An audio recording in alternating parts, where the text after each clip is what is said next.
the cover-up of the Sykesville Monster. This account was written by Lon Strickler. In 1981, Lon had an encounter with an 8-foot-tall Bigfoot creature in his town of Sykesville, Maryland, that became known as the Sykesville Monster.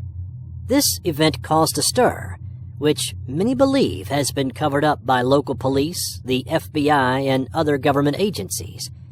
Lon's story was even detailed on the television show Monsters and Mysteries on Destination America. This is his true account. My interest in cryptozoology began the day I witnessed a creature that was beyond my belief, or what I thought, the boundaries of reality. The incident was reported to a Bigfoot research organization investigator several years ago in the hope that they may be able to get further information from local authorities. Unfortunately, this investigator was not able to do that.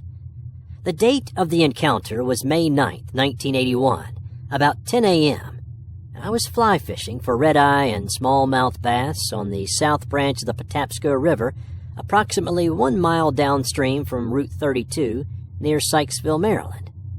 The weather was sunny and slightly breezy, and the temperature was in the low 60s. This section of river flattens out into riffles, then empties into a larger pool, an area I had fished several times previously. I was on the south bank near the riffles when I noticed a stray mixed-breed dog sniffing around the weeds and thickets on the north bank. The dog was about 50 yards from me and was weaving in and out of the brush. I wasn't worried about the dog bothering me, so I just put it out of my mind and concentrated on fishing. After a few minutes or so, I heard the dog barking and growling. I figured that he'd stirred up a deer, but when I looked at the direction of the ruckus, I noticed a dark, hairy creature bobbing up and down in the thickets. I stopped fishing and moved closer to the riffles to get a better look and noticed that the dog stopped barking. Suddenly, I heard a loud yelp from the dog and the creature stood up.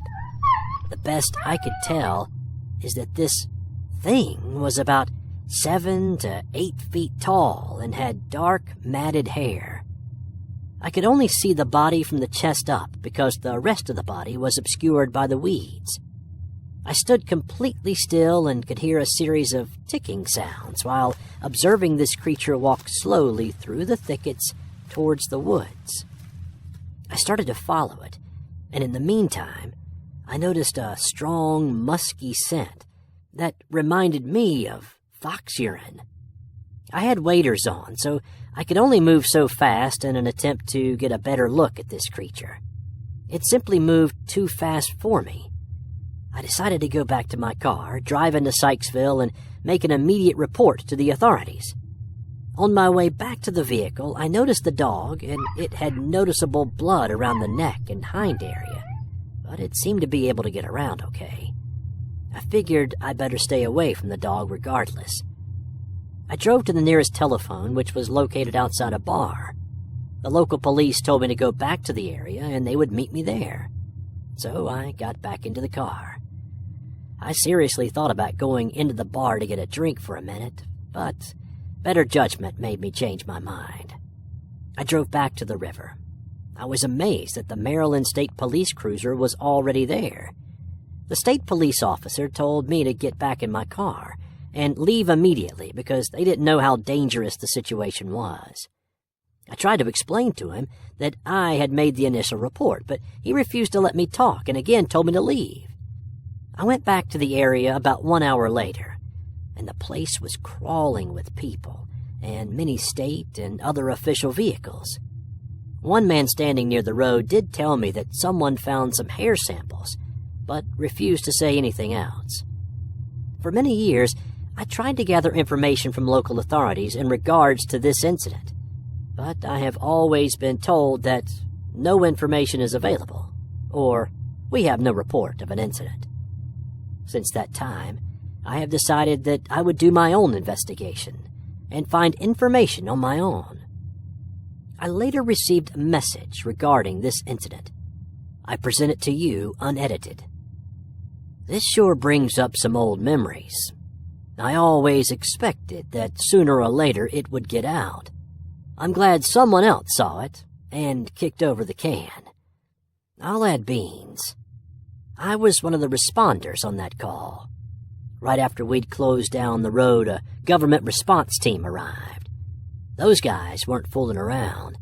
Their big dogs and bigger guns made that evident. It wasn't long before we were locked out, ordered into our cruisers and away from the area. The into our cruisers part was the weirdest. We were outmanned, outgunned, and outranked by the feds who had taken over. Soon after that, within an hour at most, several choppers were overhead, as in 3. It was a manhunt on a larger scale than we could have mustered so quickly, and that's saying a lot. I've never really been positive what happened. None of our guys had actually seen it, though I imagine it was caught or killed. They said there were hair samples and footprint photos and casts taken. We were debriefed and basically instructed not to speak of this matter. With that, I'll close and say no more except that it did happen as described on here. At the time, I called the being I witnessed a Bigfoot because, frankly, that was the only way I could have described it. It wasn't human. It wasn't an ape. For over 30 years, my encounter with this being had left a strange hole in my understanding of nature and reality. Over the years, I have tried to gather more information on my sighting as well as other sightings in the general area. Since my sighting in 1981, there have been 2 more BFRO Class A reports along the Patapsco River Valley, and another 4 general reports and sightings in the same area from 1972 through 1979. I interviewed and got to know several of the witnesses of the 1972-73 Sykesville monster flap after my personal encounter in 1981. Many of these witnesses have since passed away. There were other unreported incidents in the general Sykesville and Gaither, Maryland areas. I personally took statements of 8 more sightings or encounters between 1972 and 1979, including a home invasion on Norris Avenue and a utility shed break-in on Oklahoma Avenue. Both were located in Sykesville.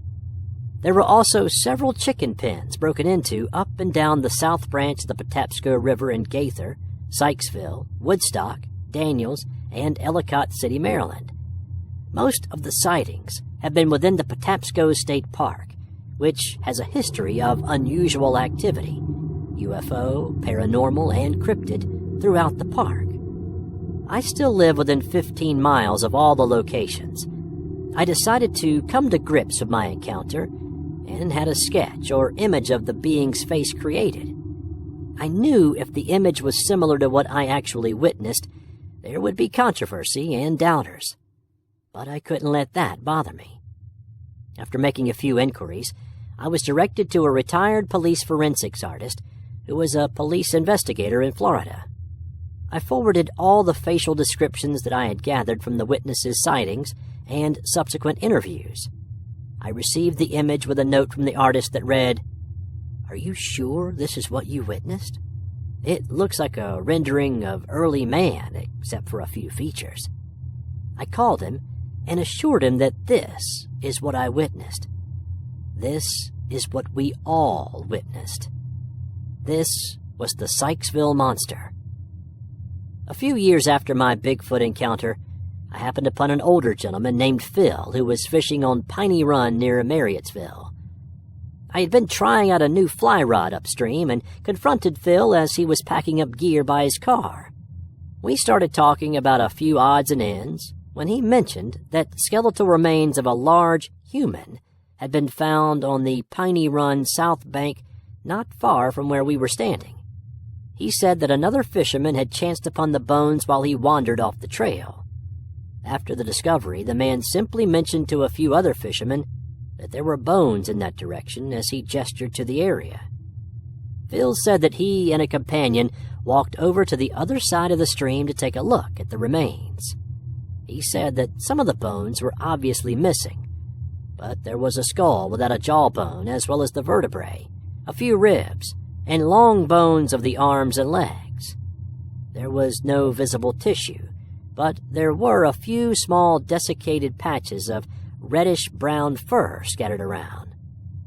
Phil said that both he and his companion both muttered at the same time, "Where are the clothes?"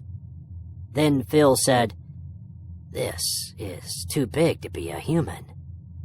This was back in the early 1980s, so there were no cell phones. Phil's companion walked to the small store by the Patapsco River Bridge to call the police.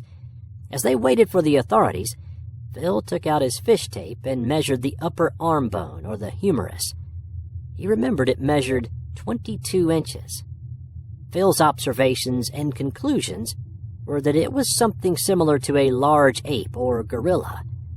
He also mentioned that the skull looked very much human, but larger. After the Baltimore County Police and State Police arrived on the scene, everyone was advised to leave the area. In fact, Phil said they placed crime scene tape across the road so no one could get within 300 yards of the location. He said he and a few others hung around the general store by the railroad tracks so they could see who was coming and going from the scene. There were unmarked helicopters bringing people on site, as well as several unmarked vehicles. These vehicles were similar to what I had seen after my encounter. There was never any mention on the local news. As a result of the information I gathered from witnesses and residents, I assume that there may have been a breeding population of Bigfoot in the Patapsco State Park. The most recent sighting was in 1993 by an 8-year-old boy in the Woodstock area, a few miles downriver from Marriottsville. There was a report filed for a sighting in 2001 at the Liberty Reservoir. Witnesses thought they saw Bigfoot on Frozen Lake. Since the area is now heavily zoned for residential dwellings, it's obvious that these creature breeding units have moved on to more natural locations. This has been another strange but true story about an encounter with a Bigfoot-like monster. For more on this encounter, check out the story put together by Destination America based on this account. Also, visit our friends at phantomsandmonsters.com for more accounts like this one.